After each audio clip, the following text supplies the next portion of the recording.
السلام علیکم ورحمۃ اللہ وبرکاتہ۔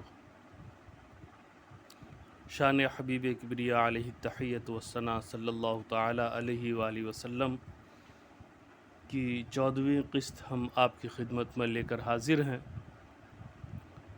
حضور پاک صلی اللہ علیہ وسلم کے اخلاق حسنہ کے متعلق روایات جاری ہیں۔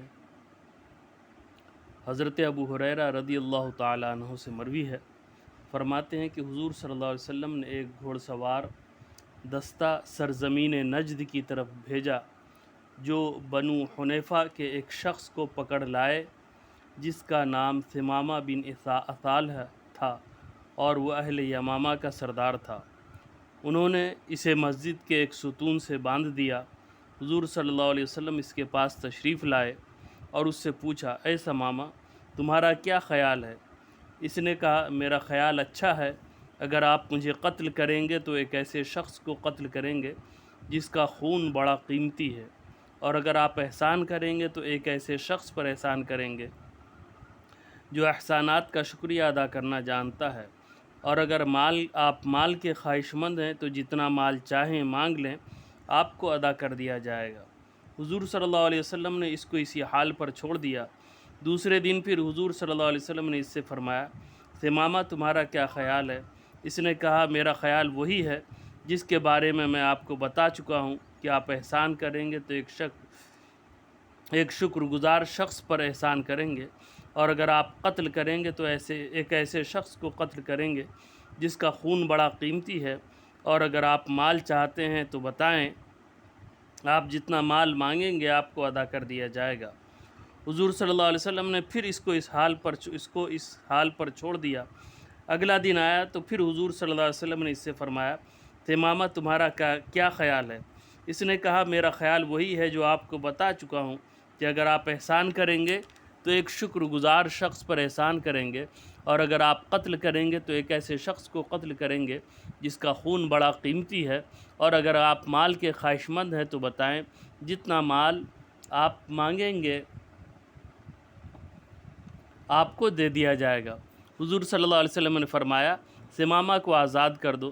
ثمامہ مسجد کے قریب ایک باغ میں گئے، غسل کیا، مسجد میں داخل ہوئے اور پڑھا، اشہد ان لا الہ الا اللہ و اشہد ان محمدا عبدہ و رسولہ۔ اے محمد صلی اللہ علیہ وسلم، پہلے روئے زمین پر کوئی چہرہ میرے لیے آپ کے چہرے سے زیادہ مبغوض نہ تھا، اور نہ آپ کا چہرہ میرے لیے تمام چہروں سے زیادہ، اور اب آپ کا چہرہ میرے لیے تمام چہروں سے زیادہ محبوب ہو گیا ہے۔ پہلے میرے لیے کوئی دین آپ کے دین سے زیادہ مبغوض نہ تھا، اور آپ کا دین میرے لیے اب تمام دینوں سے زیادہ محبوب ہو گیا ہے۔ پہلے آپ کے شہر سے زیادہ کوئی شہر میرے لیے مبغوض نہ تھا، اور اب آپ کا شہر میرے لیے تمام شہروں سے زیادہ محبوب ہو گیا۔ یا رسول اللہ صلی اللہ علیہ وسلم، جب آپ کے گھوڑ سواروں نے مجھے گرفتار کیا تھا، اس وقت میں عمرہ کے لیے جا رہا تھا، اب آپ کا کیا حکم ہے؟ حضور صلی اللہ علیہ وسلم نے اسے بشارت دی اور اسے عمرہ کرنے کا حکم دیا۔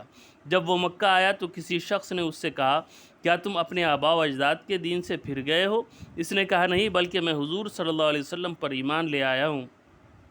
اور سنو، خدا کی قسم، اب حضور صلی اللہ علیہ وسلم کی اجازت کے بغیر یمامہ سے گندم کا ایک دانہ بھی تمہارے پاس نہیں آ سکے گا۔ حضرت ابو ہریرہ رضی اللہ تعالیٰ عنہ سے مروی ہے، فرماتے ہیں، فتح مکہ کے روز ہم حضور صلی اللہ علیہ وسلم کی معیت میں تھے۔ آپ نے حضرت خالد بن ولید رضی اللہ تعالیٰ عنہ کو لشکر کے دائیں پہلو کا اور حضرت زبیر رضی اللہ تعالیٰ عنہ کو لشکر کے بائیں پہلو کا کمانڈر مقرر کیا۔ حضرت ابو عبیدہ رضی اللہ تعالیٰ عنہ کو پیادہ فوج اور بطن وادی کا کمانڈر مقرر کیا۔ حضور صلی اللہ علیہ وسلم نے مجھے حکم دیا، ابو ہریرہ، انصار کو میرے پاس بلا لاؤ۔ میں نے انصار کو آواز دی تو وہ دوڑتے ہوئے حاضر خدمت ہو گئے۔ حضور صلی اللہ علیہ وسلم نے فرمایا، اے انصار، کیا تم ان قریشی کھلندڑوں کو دیکھ رہے ہو؟ انہوں نے عرض کیا، ہاں یا رسول اللہ صلی اللہ علیہ وسلم۔ آپ نے فرمایا، دیکھو، کل جب ان سے آمنا سامنا ہو تو ان کو کاٹ کر رکھ دینا۔ حضور صلی اللہ علیہ وسلم نے اپنا ہاتھ آستین سے نکالا اور بائیں ہاتھ دائیں ہاتھ پر رکھ کر فرمایا، صفا کے مقام پر تم سے ملاقات ہوگی۔ راوی کہتے ہیں اس روز جو شخص بھی انصار کے سامنے آیا اسے انہوں نے سلا دیا۔ راوی کہتے ہیں کہ حضور صلی اللہ علیہ وسلم کوہ صفا پر تشریف لے گئے، انصار حاضر ہوئے اور انہوں نے صفا کا طواف کیا۔ ابو سفیان حاضر خدمت ہوا اور عرض کیا یا رسول اللہ صلی اللہ علیہ وسلم، قوم قریش کا بڑا حصہ ہلاک کر دیا گیا ہے، آج کے بعد قریش کا نام و نشان بھی نہیں رہے گا۔ حضور صلی اللہ علیہ وسلم نے فرمایا جو ابو سفیان کے گھر داخل ہو جائے اس کے لیے امان ہے، جو ہتھیار ڈال دے اس کے لیے امان ہے، جو اپنے گھر کا دروازہ بند کر دے اس کے لیے بھی امان ہے۔ انصار کہنے لگے اس شخص یعنی حضور صلی اللہ علیہ وسلم پر اپنے خاندان اور شہر کی محبت غالب آ گئی ہے۔ اسی حال میں حضور صلی اللہ علیہ وسلم پر وحی نازل ہوئی، پھر آپ نے فرمایا تم کہتے ہو کہ اس شخص پر اپنے خاندان اور شہر کی محبت غالب آ گئی ہے، دیکھو میرا نام کیا ہے۔